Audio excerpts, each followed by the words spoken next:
So if you're a company owner or manager and you want to prevent fraud, one of the most common areas you'll find it is in fake payable invoices being paid where money is being diverted from your company. So how do you discover those?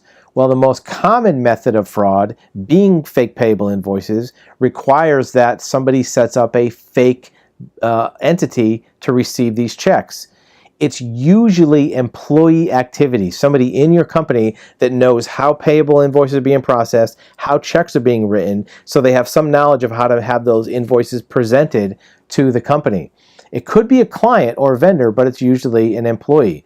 The first place to start is the addresses that are appearing on your invoices, matching them up with, first of all, employees. If an address on an invoice is the same as your employee HR file, that's a red flag.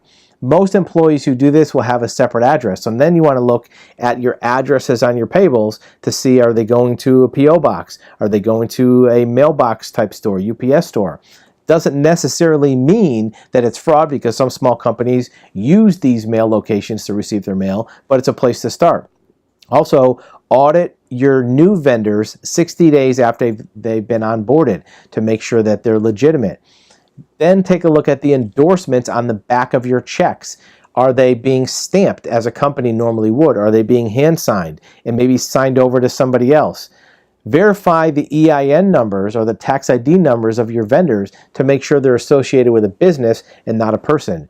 You can also take a look at the names that are on the checks with your Secretary of State records to make sure these are legal entities, whether it's a DBA, an LLC, or a corporation, to make sure these are legitimate companies you're writing your checks to.